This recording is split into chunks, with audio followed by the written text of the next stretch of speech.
ইসরায়েলের কারাগারে ফিলিস্তিনি বন্দীদের ওপর অমানুষিক নিপীড়নের ঘটনা নতুন নয়। ৭ই অক্টোবর ইসরায়েলে অনুপ্রবেশ করে হামাসের যোদ্ধাদের হামলার পর গাজায় ফিলিস্তিনিদের ধরপাকড় ও গণহারে আটকের ঘটনা কয়েক গুণ বেড়ে যায়। তুচ্ছ কারণে ফিলিস্তিনিদের আটক করে ইসরায়েলের কারাগারে বন্দী করে রাখা হয়, সেখানে তাদের ওপর চালানো হয় মধ্যযুগীয় বর্বরতা। ইসরায়েলের সেদে তেইমান কারাগারে এক ফিলিস্তিনি বন্দীকে ভয়াবহ যৌন নির্যাতনের একটি ভিডিও ফাঁস হয় দেশটির গণমাধ্যমে।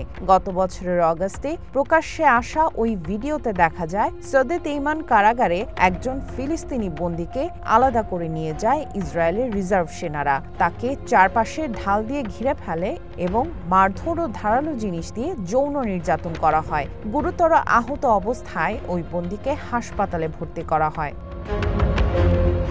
ভিডিও ফাঁসের সাথে জড়িত থাকার অভিযোগে দেশটিতে তুমুল সমালোচিত হন ইসরায়েলি সেনাবাহিনীর সাবেক শীর্ষ আইনজীবী মেজর জেনারেল ইফাত টোমার ইয়েরুশালমি। সে সময় থেকেই দেশটির ডানপন্থী আইনজীবীদের আক্রমণের লক্ষ্যবস্তুতে পরিণত হন তিনি। গত সপ্তাহে তাকে বাধ্যতামূলক ছুটিতে পাঠানো হয় এবং পরবর্তীতে ভিডিও ফাঁসের দায় স্বীকার করে পদত্যাগ করেন তিনি। রবিবার থেকে নিখোঁজ হন ইফাত টোমার ইয়েরুশালমি। ব্যাপক খোঁজ চালিয়ে পরে তেল আবিবের উত্তরের একটি সমুদ্র সৈকতে তাকে জীবিত ও সুস্থ অবস্থায় পাওয়া যায়। এরপরই গ্রেপ্তার করা হয় তাকে, কিন্তু তার বিরুদ্ধে ক্ষোভ কমেনি। জিজ্ঞাসাবাদের জন্য বন্দী রাখা হয়েছে একটি কারাগারে।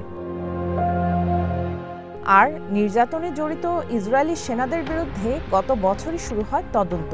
দায় স্বীকারের পর তাদের গ্রেপ্তারও করা হয়, কিন্তু এর বিরুদ্ধে তীব্র রাজনৈতিক প্রতিক্রিয়া দেখা দেয় ইসরায়েলে। প্রধানমন্ত্রী বেঞ্জামিন নেতানিয়াহুর জোটে থাকা ডানপন্থী কিছু রাজনীতিবিদ সেনাদের পক্ষে সমর্থন জানিয়ে সেদে তেইমান এবং সামরিক আদালতের বাইরে বিক্ষোভ করেন। এই ঘটনার পর থেকে তোলপাড় চলছে ইসরায়েলের অভ্যন্তরীণ রাজনীতিতে। দেশটির রাজনৈতিক বিভাজন আরও গভীর করেছে ইসরায়েলি সেনাদের বন্দী নির্যাতনের ভিডিও ফাঁসের ঘটনা। এমনকি ইসরায়েলের সেনাবাহিনীকে কলঙ্কিত করার অভিযোগ উঠেছে মেজর জেনারেল ইফাত টোমার ইয়েরুশালমির বিরুদ্ধে। সামিয়া জান্নাহ, ওয়ান ইন্টারন্যাশনাল ডেস্ক।